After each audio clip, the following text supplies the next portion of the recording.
Donc, ce que je vous propose de vous présenter dans le cadre de ce webinaire REPRAN, déjà, c'est Atmo Bourgogne-Franche-Comté, c'est la structure qui est en charge de la surveillance de la qualité de l'air dans la région Bourgogne-Franche-Comté. On est ce qu'on appelle une ASCA. Donc, ce que je vous propose, c'est de vous présenter voilà, le rôle des ASCA. Ensuite, faire un peu le point sur les principaux polluants de l'air qui sont émis par l'agriculture.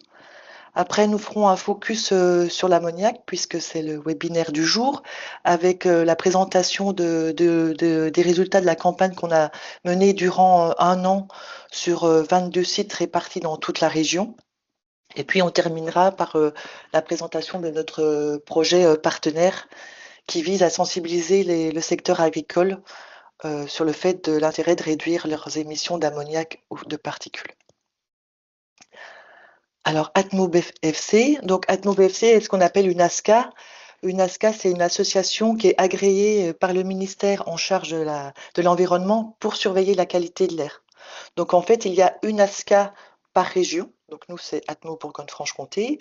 Et puis, les ASCA sont fédérés au niveau national par le réseau Atmo France.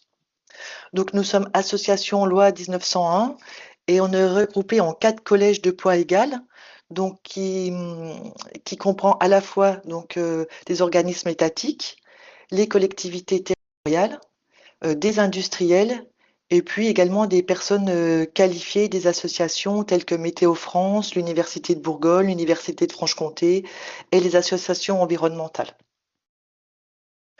Donc les ASCA sont nés avec la loi de 1996 qui reconnaît à chacun le droit de respirer un air qui ne nuise pas à sa santé et chaque citoyen a le droit d'être informé de la qualité de l'air qu'il respire. Donc nos missions réglementaires, eh bien, c'est d'évaluer la qualité de l'air dans chacune des régions. Donc on se doit de suivre un certain nombre de composés réglementés, mais on peut réaliser également pour nos partenaires des études plus ciblées, avec des polluants également plus ciblés. On est là également pour conseiller et aider donc aussi bien les collectivités, les entreprises, les institutions à améliorer la qualité de l'air. On est là également pour informer et sensibiliser le grand public sur ces enjeux de la qualité de l'air. Et puis, nous sommes également chargés de prévenir et d'alerter en cas de pic de pollution. Alors, pour surveiller la qualité de l'air, on a tout un dispositif de stations de mesure qui sont implantées dans toute la région. Donc, c'est des stations de mesure qui fonctionnent 24 heures sur 24, 7 jours sur 7. Toutes les données sont consultables sur notre site internet et ça, c'est valable également pour toutes les ASCA. Donc, vous pouvez suivre ces niveaux.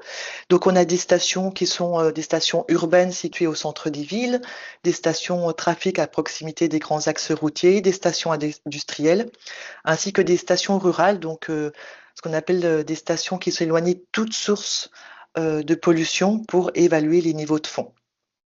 Et en complément de ces stations fixes, on a des stations mobiles qui peuvent être équipées comme les stations fixes et que l'on peut mettre là où l'on souhaite en fonction de nos besoins. À partir de ces stations de mesure, à partir de données météorologiques, des émissions de polluants sur chaque commune, eh bien, on va pouvoir modéliser la qualité de l'air. Donc, faire une prévision de la qualité de l'air. Et chaque jour, chaque ASCA édite un indice Atmo, donc à l'échelle de la commune. Et cet indice va de bon à extrêmement mauvais en fonction des polluants qui sont présents dans l'atmosphère. Donc, si on a un indice bon, ben, on aura des niveaux très faibles. Par contre, si l'indice est extrêmement mauvais, enfin, si les concentrations sont très élevées, on aura un indice extrêmement mauvais. Donc ça, c'est pour 5 polluants réglementés. À partir de cette modélisation, on va pouvoir également voir la répartition de la pollution sur la région et voir les zones qui sont plus à risque, là où la population est le plus exposée à la pollution. Et puis ces modèles vont pouvoir également nous permettre d'anticiper les pics de pollution. Donc lorsque les niveaux augmentent, on prévient la préfecture qui ensuite peut mettre en place des mesures d'urgence et des mesures obligatoires. Donc il peut être, voilà, limiter, la circulation, sur les, sur les axes enfin la vitesse sur les axes routiers, qui peut même aller, dans certains arrêtés préfectoraux, jusqu'à interdire les épandages agricoles. Voilà. Donc ça, ce sont nos missions réglementaires et ensuite, nous avons, bah, d'autres thématiques que nous développons avec les partenaires, qui le souhaitent. Donc en ce qui concerne, l'agriculture, bien on va avoir, donc nous réalisons le suivi des pollens, donc pour les personnes allergiques, mais aussi nous réalisons le suivi de l'ambroisie, donc qui est un pollen, hautement allergisant et comme c'est une plante envahissante, elle peut avoir aussi un impact, sur les cultures, agricoles puisqu'elle peut, impacter le rendement des cultures. On fait également, donc depuis, 2022, le ministère en charge de l'environnement, demande que chaque région ait un suivi, pesticides. Donc, il faut savoir que pour tout ce qui est pesticides, actuellement, il n'y a aucune réglementation, aucune valeur limite réglementaire et donc le but de ce suivi, c'est d'évaluer les niveaux, dans l'atmosphère. Donc nous suivons, un site viticole. Et puis on peut voilà, suivre également, faire tout ce qui est air intérieur, suivi de l'air intérieur, suivi du radon et puis intervenir lors d'accidents. Donc si voilà, donc si vous recherchez des informations ou des conseils, sur la qualité de l'air, et ben, je vous conseille d'aller sur le site de votre, association agréée, de votre ASCA. Vous trouverez toute une mine d'informations et vous pourrez également vous abonner à différentes lettres que vous pourrez recevoir régulièrement. Alors si cette fois-ci on rentre dans le vif du sujet, en particulier, sur les polluants qui sont, émis par l'agriculture. Donc ce qu'on peut dire, en préambule, déjà, c'est que, donc les polluants ont un impact, sur la santé. Il faut savoir que toutes les personnes n'en ont pas conscience, mais on respire 15 000 litres d'air par jour. On boit 1 litre d'eau et on respire 15 000 litres d'air. La une mauvaise qualité de l'air, provoque des pathologies respiratoires, heu, peut développer des maladies cardiovasculaires et depuis 2014, le CIRC, donc le Centre, international de recherche sur le cancer, a classé la qualité de l'air cancérigène certain pour l'homme. En 2020, Santé publique France a publié une étude qui estime le nombre de décès par an en lien avec la pollution de l'air, donc qui estime, des décès prématurés à un nombre de 40 000 décès par an. Avec la pollution de l'air, il y a également des enjeux économiques. Une étude du Sénat avait estimé, en 2015 le coût lié à la qualité de l'air compris entre 68 à 100 milliards par an, en lien avec les frais de santé, la perte de productivité, la réfection des bâtiments endommagés et puis également, une perte des rendements agricoles et sylvicoles. Puisqu'il faut savoir également que la la pollution de l'air peut impacter les rendements agricoles. Et puis également donc des enjeux environnementaux également agricoles. Lorsque la pollution se redépose au sol, elle va, dégrader les milieux, elle peut entraîner une perte de biodiversité. Donc on voit bien que voilà, la qualité de l'air, c'est un enjeu sanitaire, environnemental, qui nécessite une prise en compte transversale.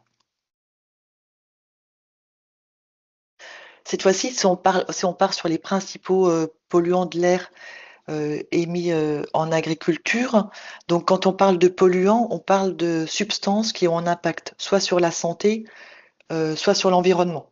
Donc c'est différent, des gaz à effet de serre, qui ont, eux, un impact, sur le réchauffement climatique. Donc là, on parle bien des polluants de l'air, donc avec un impact sur la santé et sur l'environnement. Donc on peut avoir des polluants qui sont d'origine naturelle, comme les pollens, qui sont finalement des polluants biologiques puisqu'ils vont impacter notre santé. Mais là, je vous présente les polluants qui sont liés aux activités humaines, donc qui sont répertoriés dans différentes catégories. Donc les industries, le résidentiel tertiaire avec le chauffage, les activités agricoles et le transport. Voilà, ce sont les principales activités qui émettent des polluants dans l'air.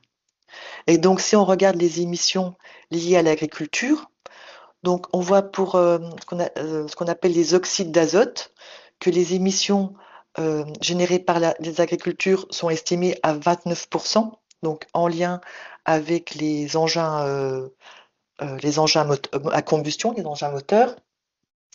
La majorité de ces oxydes d'azote sont émis par le transport, à plus de 50 en Bourgogne-Franche-Comté. Là, les chiffres que je vous présente, c'est la Bourgogne-Franche-Comté.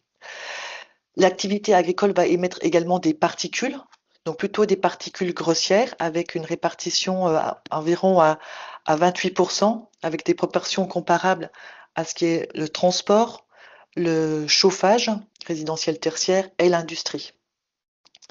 Et puis, en ce qui concerne les particules plus fines, donc je vais vous les présenter après, les particules, les émissions liées à l'agriculture sont estimées à 18%.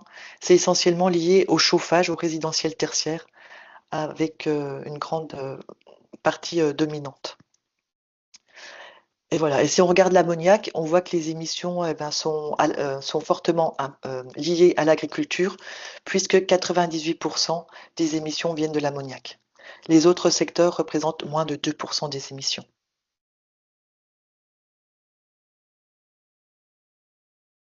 Alors, je vous ai parlé des particules, qui sont donc des polluants réglementés que nous suivons dans nos stations de mesure. Et donc les particules atmosphériques, particules matter en anglais, PM. Donc en fait, ce sont des aérosols, c'est-à-dire que ce sont des molécules qui sont agglomérées les unes aux autres, qui peuvent être solides, à la fois liquides, dans un milieu gazeux. Donc en fait, celles que nous suivons, nous, dans nos stations de mesure, ce sont les particules qui sont invisibles à l'œil nu. Donc en général, les particules les plus grossières, elles sont retenues par les cils qui sont situés dans le nez, donc elles ont un impact moins fort sur la santé. Nous, celles que l'on suit, c'est celles dont le diamètre est en micromètres, donc 1000 fois plus petit qu'un millimètre. Donc ce sont les particules invisibles. Donc ces particules, plus elles sont fines, plus elles vont pénétrer profondément dans le système respiratoire. Donc les PM10, celles qui ont un diamètre de 10 micromètres, elles vont plutôt irriter le système supérieur, le système bronchique, alors que les plus fines, elles vont pouvoir pénétrer de plus en plus profondément, et les PM1, elles vont pouvoir passer dans le sang et ensuite, via le système sanguin, aller de manière chronique contaminer des organes.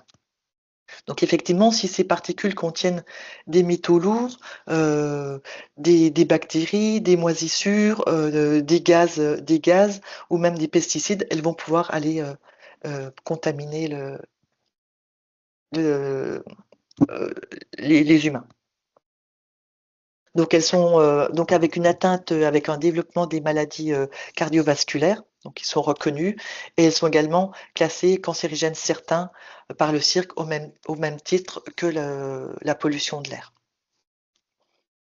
Donc ces particules vont avoir aussi un impact sur l'environnement, puisqu'elles vont se redéposer, donc les particules de black carbone que l'on retrouve sur les bâtiments, salir les bâtiments, et également se déposer sur les neiges et être favorable au réchauffement climatique. Elles peuvent avoir également un impact sur les rendements agricoles. Donc les particules en agriculture, elles sont diffuses, elles sont plutôt en général plutôt tendance à être grossières et elles proviennent essentiellement donc du travail du sol, de la récolte et de la gestion des résidus, des engins agricoles à moteur, et en milieu confiné, elles peuvent présenter des niveaux relativement élevés avec une exposition des professionnels agricoles. En particulier lorsqu'il y a du paillage mécanisé, une manipulation des animaux. Donc ça, c'est surtout en bâtiment confiné, et il peut être recommandé, lors des tâches les plus exposantes, de porter un masque FFP2.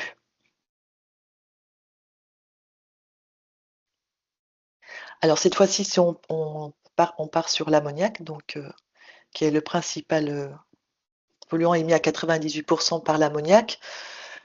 Donc sa source principale, c'est ce qu'on vient de voir avec le docteur. Donc c'est vraiment c'est dans le cycle de l'azote. lorsque, voilà, lorsque l'azote, l'azote est contenu dans les effluents organiques ou dans les agrès azotés de synthèse, donc cet azote, elle va se dégrader et dans le cycle de l'azote, elle va pouvoir, enfin, il va y avoir une phase où il y a une émission d'ammoniac. Donc cet azote, on a vu, c'est un gaz, irritant acidifiant. Donc quand il va se redéposer, sur le sol, et ben, il va pouvoir avoir un impact sur la biodiversité, un impact également sur la croissance des végétaux et il va rendre les plantes et les forêts plus sensibles aux facteurs de stress. Donc ce qu'on a vu également, c'est qu'il avait un impact sur la santé, des professionnels agricoles, en particulier en milieu, confiné, donc avec, voilà, un gaz, ce qu'on a vu, un gaz irritant. Et c'est pour ça qu'il est, voilà, qu'il peut être recommandé pour les personnes, qui sont asthmatiques particulièrement sensibles, de porter un masque. Donc il y a des masques spécifiques pour l'ammoniac. Ce sont des masques à cartouches filtrantes de type K, donc K c'est pour l'ammoniac, lors de tâches émettrices. Et puis on a vu qu'il peut y avoir des valeurs limites d'exposition professionnelle.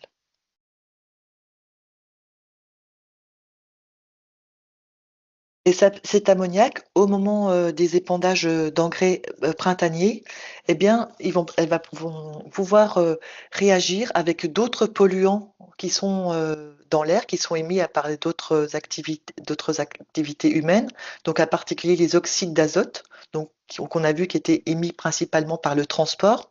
Donc cet ammoniac va réagir avec ces oxydes d'azote pour faire des particules secondaires, donc de nitrate d'ammonium. Et lorsque les niveaux sont trop élevés, eh bien, ces particules, secondaires vont pouvoir, provoquer des pics de pollution aux particules. Donc soit l'ammoniac, elle va retomber, rapidement, après son émission, donc retomber, sur l'environnement proche et là on a vu qu'il pouvait y avoir un impact, sur la biodiversité, sur les cultures, sur la végétation. Soit elle va donc, former des pics de particules, enfin des particules et pouvoir se déplacer sur de longues distances avant de retomber, sur des zones beaucoup plus éloignées. Donc pour ces raisons, la réglementation européenne et nationale, impose une baisse des émissions de l'ammoniac, donc de -13%, d'ici 2030 par rapport aux émissions de 2005. Alors en Bourgogne, donc en Bourgogne-Franche-Comté, on a on a des données qui reposent effectivement essentiellement sur des émissions, donc sur des données théoriques. On avait très peu de mesures, dans l'air et donc on a souhaité réaliser une grande campagne de mesures pour évaluer, les niveaux dans notre région.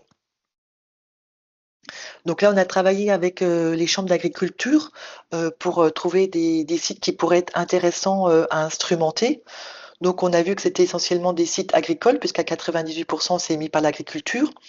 Donc, on a réalisé des mesures à proximité, d'élevage, laitier, d'élevage allaitant, donc les éleva des vaches, élevées pour leur viande, des élevages porcins, élevage de volailles. On a également, mis nos badges, en zone, en plein milieu des champs, enfin en proximité des parcelles agricoles, donc à proximité de zones de grande culture, en zone de prairie et puis également on a, instrumenté, des sites, en milieu urbain, à proximité, des grands axes routiers, en zone industrielle, en zone rurale. Donc voilà, pendant 1 an, donc on a posé des badges, que l'on venait, changer tous les 15 jours et ensuite on les envoyait pour analyse en laboratoire. Donc au total, on a posé 985 badges. Je vous ai mis, quelques photos pour, illustrer la pose de ces badges. Donc systématiquement, on était à l'extérieur des exploitations, agricoles, sauf, dans un site où l'agriculteur, nous avait demandé de poser le badge à l'intérieur de son bâtiment, parce qu'il trouvait qu'il avait des problèmes d'ambiance. Donc c'était un bâtiment vache laitière qui est équipé d'une fosse sous caillebotis. Donc le lisier se trouvait sous les animaux. Donc si je vous présente les résultats qu'on a observés, donc, donc jusqu'à présent, dans la présentation précédente, on parlait de ppm. Donc nous, on fait plutôt des mesures en microgrammes par mètre cube. Donc on regardera un peu plus tard si on peut faire les corrélations. Donc on voit qu'en air ambiant, dans, dans les zones urbaines, zones industrielles, notre moyenne, donc en zone non agricole, on a des moyennes qui sont comprises entre 1 et 3 microgrammes, avec des maximums qui sont à 5 microgrammes par mètre cube. Alors qu'en zone agricole, donc au milieu des prairies et des parcelles de grande culture, donc on a une moyenne un peu plus élevée, comprise entre 2 et 4 microgrammes par mètre cube, et un maximum qui monte jusqu'à 27 microgrammes par mètre cube et qui est observé au mois de mars, qui correspond aux épandages printaniers d'engrais. Donc voilà, on voit bien que là, déjà, à ce niveau-là, les niveaux sont plus élevés, avec une perte d'azote qui part dans l'atmosphère au lieu de rejoindre les cultures. Si on regarde les résultats à proximité des exploitations agricoles, on voit également que les niveaux sont plus élevés, puisque les moyennes sont comprises entre 17 euh, microgrammes par mètre cube et jusqu'à 97 microgrammes par mètre cube à proximité de l'élevage volaille, et des maximums pareils qui peuvent monter, qui sont compris entre 38 microgrammes par mètre cube et 300 microgrammes par mètre cube à proximité du bâtiment volaille. Et de même, on a observé que les bâtiments, les exploitations qui étaient équipées de stockage non couvert, donc là on avait à la fois fumière et fosse salisier non couvertes, on avait des moyennes et des niveaux maximum qui étaient beaucoup plus élevés. Et par contre, donc à l'intérieur de notre bâtiment vache laitière, qui était donc équipé d'une fosse ou caillebotis, donc on a une moyenne qui était largement supérieure, avec une moyenne à 640 microgrammes par mètre cube, et des maximums qui montaient à 1340 microgrammes par mètre cube. Donc sachant que pour ces niveaux, on a saturé systématiquement nos badges, et donc on peut s'attendre à des niveaux plus élevés.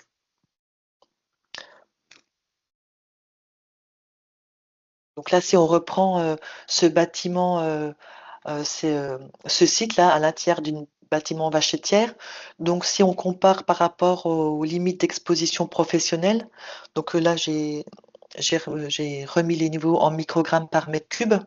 Donc là, on voit par contre qu'on est largement en dessous des valeurs limites d'exposition professionnelle, puisque la valeur limite d'exposition professionnelle pour 8 heures, c'est 7000 microgrammes. Et par contre, quand on reprend les valeurs fixées par l'ANSES, les valeurs toxicologiques de référence, donc qui sont fixées à 500 microgrammes par mètre cube, on voit que dans la majorité des prélèvements, on est supérieur à cette valeur définie par l'ANSES. Alors, pour les personnes qui interviennent, elles sont pas là toute la journée, donc on peut dire que l'impact est limité. Mais voilà, quel est l'impact aussi sur les animaux et sur les bâtiments. Mais on voit qu'on peut atteindre des niveaux relativement élevés. Voilà. Après, si on compare les niveaux par rapport euh, aux recommandations des Nations Unies, parce qu'on n'a pas enfin, on n'a pas de valeur limite réglementaire en air ambiant en ce qui concerne l'ammoniac. Toutefois, les Nations Unies ont des recommandations, des valeurs à ne pas dépasser, donc qui sont fixées à 1 microgramme en moyenne annuelle pour l'impact sur les végétaux les plus sensibles, et 3 microgrammes par mètre cube en moyenne annuelle pour les végétaux supérieurs. Si on compare donc les résultats sur nos badges qui étaient situés au milieu des prairies ou à proximité des grandes cultures, et puis également en zone urbaine ou en zone trafic, on voit que tous nos sites, excepté notre site de fond, donc vraiment notre site qui est éloigné de toute source de contamination, on a des niveaux en moyenne annuelle qui sont supérieurs à ce microgramme par mètre cube, donc avec un impact sur les végétaux les plus fragiles. Et un tiers des sites présentent un niveau qui est supérieur à 3 microgrammes, donc avec un impact sur les végétaux supérieurs.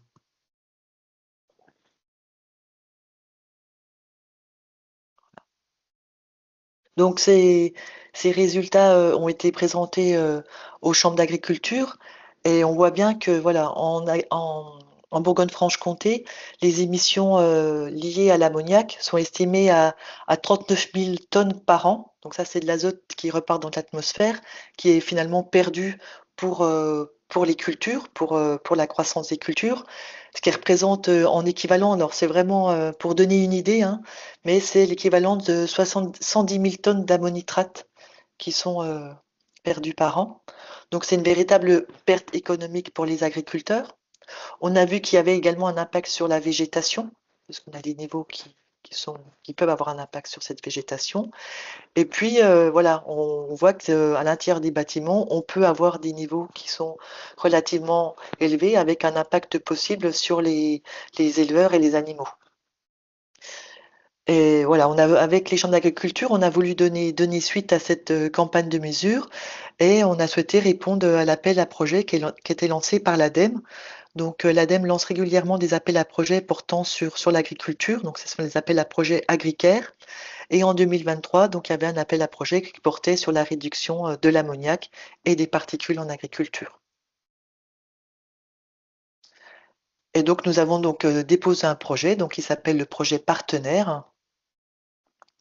Donc c'est un projet qui se veut un dispositif gagnant à la fois pour l'agriculture et la qualité de l'air.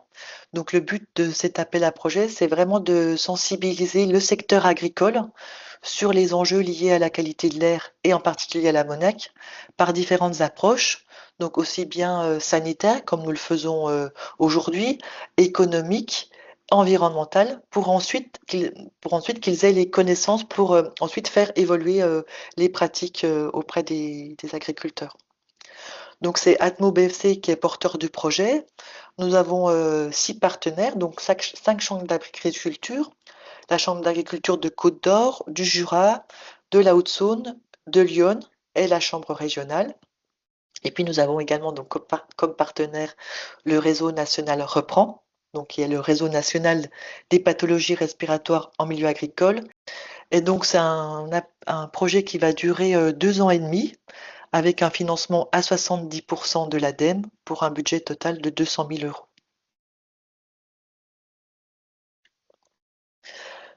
Euh, donc cet appel à projet, donc c'est ce que je vous ai dit, c'est vraiment donner la connaissance au secteur agricole. Donc nous avons commencé déjà les réunions à destination des conseillers techniques des chambres d'agriculture, des élus, des réunions également lors des sensibilisations des agriculteurs lors de réunions techniques ou lors de journées portes ouvertes, également une sensibilisation des étudiants. Donc avec plusieurs sessions, une session pour leur présenter les enjeux liés à la qualité de l'air, leur présenter les résultats de notre campagne de mesure ammoniac, et ensuite une deuxième session où là on va travailler en partenariat avec les conseillers des chambres d'agriculture pour leur proposer des leviers d'action, des bonnes pratiques qui soient adaptées à leur territoire et qui puissent réduire les émissions. Donc dans cet appel à projet, donc nous avons également une sensibilisation via les risques respiratoires. Donc dans ce cadre-là est prévu le webinaire que nous réalisons aujourd'hui et il sera organisé également une journée porte ouverte où nous présenterons les EPI qu'il convient de porter pour limiter l'exposition aux particules et à l'ammoniac. Et pour pouvoir relayer l'information, nous avons un, des outils de communication qui sont créés, donc des fiches techniques, des posters, des kakémonos, également des articles qui sont prévus dans les journaux agricoles et également sur les sites internet. Et puis voilà, les chambres d'agriculture voulaient également des données locales pour estimer les pertes d'azote sur une culture d'hiver. Donc avec la chambre d'agriculture 21 et l'INRAE Transfert, donc nous allons faire des essais au champ pour estimer la volatilisation de l'ammoniac après un épandage de digestat et puis également de suivre les engrais azotés. Donc là, ces épandages ont commencé en septembre. Donc nous avons réalisé les épandages donc sur différentes bandes, des épandages de digestat, avec sur certaines bandes un enfouissement qui suit l'épandage, puisque on sait maintenant qu'un enfouissement précoce permet de limiter la volatilisation de l'ammoniac. Et sur ces bandes, nous avons mis des badges ammoniac qui permettent voilà, d'estimer la volatilisation de l'ammoniac. Et à partir de ces résultats de volatilisation, l'INRAE transfert pourra estimer les pertes d'azote à l'hectare. Ce qui permettra ensuite d'apporter de chiffres concrets auprès des agriculteurs de notre région et comme ça évaluer les pertes économiques de cet azote perdu dans l'atmosphère. Et au printemps, nous ferons également un suivi des engrais azotés, en particulier suivi sur l'ammonitrate et sur l'urée, qui sont donc l'urée qui est un engrais azoté fortement volatile. Voilà. Donc voilà, pour terminer, quelques leviers d'action pour limiter les émissions d'ammoniac. Donc c'est ce que je vous disais, donc montrer que voilà, il y a certaines formes d'engrais qui sont plus émissives que d'autres, qui sont peut-être voilà moins coûteuses, mais avec une perte d'azote plus importante. Utiliser également du matériel d'épandage performant avec un enfouissement le plus rapide possible, puisque a priori les épandages, les émissions se font au maximum 6 heures après l'épandage. Et puis également pour limiter tout ce qui est émissions d'ammoniac, couvrir les fosses, puisque c'est vraiment le contact avec l'air qui augmente la volatilisation de l'ammoniac. Voilà, je ne sais pas si vous avez des questions par rapport. Oui, merci beaucoup, Karine. Alors moi j'avais une remarque, mais vous me direz quand je... Oui, bien sûr, Ouais. vous pouvez, oui. Ouais, justement, je trouvais ça très intéressant d'avoir les valeurs là qui nous étaient présentées. Après, moi, je voulais juste souligner quelques points. C'est que c'est des métrologies, vous avez des capteurs d'ambiance, hein, si j'ai bien suivi, et c'est pas de la métrologie du travailleur. Non, Et donc, non, c'est vraiment. Oui. c'est intéressant parce que justement, ça documente l'omniprésence de l'ammoniac dans ces domaines-là. Par contre, moi, en tant que toxicologue et de centre antipoison en particulier, je veux souligner qu'il ne faut pas oublier du coup que le travailleur, lui, il va pouvoir être dans des circonstances bien singulières de surexposition, soit dans des circonstances d'accident, soit parce qu'il fait une tâche très particulière près de la source d'ammoniac et qu'on peut avoir des libérations de poches, de gaz ou de choses comme ça, et en particulier lors de travaux en milieu confiné. Donc derrière cette moyenne qui montre qu'il y a des possibilités d'irritation chronique, etc., mais qui semblent écarter le risque d'exposition accidentelle notable. Il ne faut pas oublier voilà, qu'il y a d'autres possibilités d'exposition bien particulières qui sont, je pense, rares, mais qui sont possibles, des accidents comme ça. Et ensuite, ne pas oublier aussi que, alors, sauf certaines circonstances où l'ammoniac serait le seul gaz irritant dans l'environnement, peut-être lorsque vous étudiez les épandages, les engrais, peut-être que là, on est vraiment sur une thématique ammoniac, mais si vous êtes sur le lisier, ou enfin en tout cas des compositions de matière organique ou d'autres sources, vous avez d'autres irritants. Donc là, l'approche en silo est de comparer les valeurs uniquement de l'ammoniac et une approche qui ne permet pas d'évaluer les risques d'irritation, puisque vous avez d'autres substances qui ont le même effet et qu'il faudrait prendre en compte dans ces circonstances-là. Voilà, c'est juste quelques points que je voulais souligner, mais c'était vraiment intéressant. Oui, bah, tout à fait. En fait, c'est vrai qu'au départ, nous, quand on fait de la mesure, c'est pas la mesure en milieu professionnel, c'est toujours en air ambiant, en air extérieur. Et donc là, c'est vrai que l'agriculteur disait qu'il trouvait qu'il avait des problèmes d'ambiance, donc il nous avait mis des badges. Mais effectivement, on loupe s'il y a des pics, un pic, on le loupe puisque c'est vraiment une exposition chronique sur 15 jours. Et on allait chercher, enfin, pas chronique, c'est une exposition sur 15 jours, pardon, et on changeait nos badges tous les 15 jours. Donc c'est vraiment quelque chose qui est lissé. Okay. Alors, comment sont mesurées les pertes d'azote dans un champ? Existe-t-il un protocole reconnu? Bah, dans un champ? Ben voilà, c'est Oui, le protocole que j'ai montré donc sur la dernière slide. C'est vraiment là, du coup, on met des badges pareils, juste au moment des épandages. Et lorsque l'agriculteur épand soit des déjections animales du fumier du lisier ou de l'engrais, cet azote, en se dégradant, va émettre de l'ammoniac. Cet ammoniac va se déposer sur ces badges qui sont fixés, qui sont prélevés régulièrement au bout de 8 heures, 24 heures, 48 heures. Et ensuite, ces badges sont envoyés au laboratoire et cela permet d'estimer la volatilisation de l'ammoniac. Donc là, pour notre campagne de mesure, nous travaillons aussi avec l'INRAE Transfert qui, à partir de cette volatilisation de l'ammoniac, va pouvoir estimer les pertes d'azote pour la culture. merci Karine. Alors, je vais essayer de lire encore quelques questions. Oui, j'ai vu qu'il y avait une question aussi sur les végétaux sensibles, Oui, hein. Alors moi, ce que j'avais eu dans les végétaux sensibles, c'est essentiellement les lichens, les mousses, qui seraient impactés à des niveaux plus bas par l'ammoniac. Voilà, c'était pour moi, c'était ça. J'ai vu qu'il y avait cette réponse-là aussi dans le chat, que c'était effectivement lichen et végétaux. Et mousse, ouais. pardon. J'ai une question sur la slide 21. On observe une forte variabilité selon les périodes d'exposition. Avez-vous mis en lien certaines pratiques dans les bâtiments en fonction des différents niveaux mesurés? Oui, oui, alors c'est vrai que là, on n'avait pas beaucoup de temps pour présenter, donc voilà, j'ai essayé d'être synthétique, mais effectivement, on a vu que, enfin, alors, on a échangé avec les agriculteurs pour voir un peu leurs pratiques. On a vu que, par exemple, quand l'éleveur de volailles curait son poulailler, eh bien, en fait, on avait les émissions d'ammoniac qui augmentaient fortement.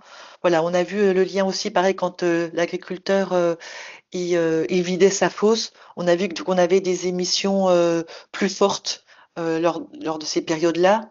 Et on a vu également, on a bien vu aussi quand les agriculteurs épandaient leur fumier, qu'on avait des émissions qui étaient plus élevées en ammoniac en fonction des pratiques de l'agriculteur.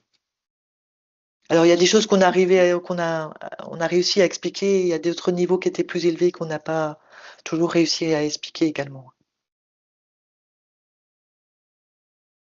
J'ai une question. Quel est le bilan carbone avec un autre passage du tracteur pour Oui, l'enfouissement? Ah oui.